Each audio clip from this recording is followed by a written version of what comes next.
এই কিতাব যদি নাজিল না হতো এই আয়োজন হতো না। এই কিতাব যদি নাজিল না হতো আমরা আল্লাহকে চিনতাম না। এই কিতাব যদি নাজিল না হতো সিরাতুল মুস্তাকিম কি আমরা অনুধাবন করতে পারতাম না। জান্নাত জাহান্নাম কিছুই বুঝতে পারতাম না। সেই কিতাব আল্লাহর পক্ষ থেকে নাজিল হওয়া সর্বশেষ এবং সর্বশ্রেষ্ঠ কিতাব। কিয়ামত পর্যন্ত মানব মণ্ডলীর জন্য আল্লাহ তাআলা মানব জীবনের যত প্রয়োজনীয় চাহিদা সব আল্লাহ তাআলা এই কিতাব দিয়ে পূরণ করে দিয়েছেন। জোরে বলি সুবহানাল্লাহ। এবং যত নিয়ামত আল্লাহ তাআলা দিয়েছেন এর মধ্যে সবচেয়ে বান্দার প্রতি দয়া করে সবচাইতে বান্দাকে রহমত করে যেটা দিয়েছেন সেটাই হলো আল কোরআন আল কারীম। আমরা একটা সূরার নাম জানি যে সূরাতে আল্লাহ তাআলা ফাবিআইয়ি আলাই রাব্বিকুমা তুকাযযিবান বলে বারবার প্রশ্ন করছেন। এই সূরার ভিতরে আল্লাহ তাআলা বহু নিয়ামতের কথা বলেছেন, কিন্তু আল্লাহ রাব্বুল আলামিন সেই সূরার শুরুতে নিজের গুণবাচক নামটা প্রয়োগ করে তিনি বলছেন, যারা পারেন ঠোঁট মিলিয়ে বলুন আর রহমান আল্লামাল কুরআন খালাকাল ইনসানা আল্লামাহুল বায়ান। তিনি রহমান, যিনি দয়া করে বান্দাকে কোরআন শিক্ষা দিয়েছেন। আল্লাহ রাব্বুল আলামিন নিজের গুণবাচক নামটা প্রয়োগ করে কোরআনের কথাটা আগে বলে দিলেন। এই জন্য বললেন, বান্দা আমি তোর প্রতি দয়া করে কোরআনটা নাজিল করেছি, কোরআনটা শিক্ষা দিয়েছি তোকে আমি, তোর জন্য আমি কোরআনটা নাজিল করেছি। ছোটখাটো কোনো কিতাব নয় এটা। এই কিতাবের একটা আয়াত আমাকে দারুণ অস্থির করে তোলে। যদি আমাকে কেউ প্রশ্ন করে, আমার যতটুকু ক্ষুদ্র গবেষণা, যদি আমাকে কেউ প্রশ্ন করে কোরআন জাল্লার কিতাব, তার সবচেয়ে বড় অথেন্টিক আয়াতটা কোনটা বলো তো, আমার ওই আয়াতটাই আমার সামনে চলে আসে।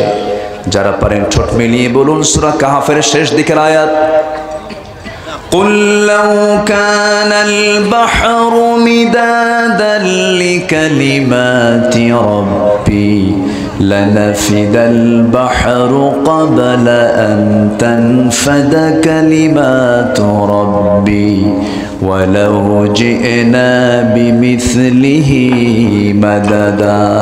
জোরে বলুন আল্লাহু আকবার। গোটা পৃথিবীর অথই জলরাশি অর্থাৎ 7 সমুদ্রের সাবআতু আবহুর, 7 সমুদ্রের অথই জলরাশি যদি কালি করে দেওয়া হয় এবং গোটা পৃথিবীর সমস্ত বৃক্ষরাজি যদি কলম বানিয়ে দেওয়া হয়, আমার রবের যদি কালেমার ব্যাখ্যা, কোরআনের ব্যাখ্যা লেখা যদি শুরু হয়ে যায়, পানি রূপী কালিগুলো লিখতে লিখতে শেষ হয়ে যাবে। কলম দিয়ে লিখতে লিখতে কলমগুলো ভোত্রা হয়ে যাবে, কিন্তু আমার রবের কালিমার ব্যাখ্যা, কোরআনের ব্যাখ্যা করা কখনো শেষ করা যাবে না। জোরে বলি সুবহানাল্লাহ। কত বড় চ্যালেঞ্জ আল্লাহ তাআলা দিয়েছেন। সম্মানিত ভাইয়েরা, সেই কালামে রব্বানির এই বিশাল আলোচনার থেকে একটা আয়াত আমি সেখান থেকে টেনে তুলে আপনাদের সামনে আমার অভ্যাস অনুযায়ী তেলাওয়াতের মধ্য দিয়ে আমি শুরু করেছি। এই আয়াতকে সামনে রেখে সংক্ষিপ্তভাবে কিছু কথা বলতে চাচ্ছি। ওয়ামা তাওফীকি ইল্লা বিল্লাহ আলাইহি তাওয়াক্কালতু ওয়া ইলাইহি উনীব। সম্মানিত ভাইয়েরা, কোরআন যে মানবতার কল্যাণ চায়, আমি সম্প্রতি পশ্চিমা বিশ্বের কিছু গবেষণা আমি একটু স্টাডি করলাম। পশ্চিমা বিশ্বের কিছু চিকিৎসক তারা গবেষণা করেছেন দুটো আয়াতকে সামনে রেখে। আমাদের মুসলিম সমাজে কোনো মেয়ের বিয়ে হওয়ার পর যদি তালাক হয়ে যায়, এখন তো তালাক বলে না, এখন কি বলে? ডিভোর্স। এখন তো আর কেউ বাংলাও কয় না। এক রিক্সাওয়ালাকে বহু আগে, আমি তখন ঢাকা বিশ্ববিদ্যালয়ে পড়ি, এক রিক্সাওয়ালাকে বললাম, ভাই বিশ্ববিদ্যালয়ে যাবেন? বলে, ভাই আমি চিনি না তো।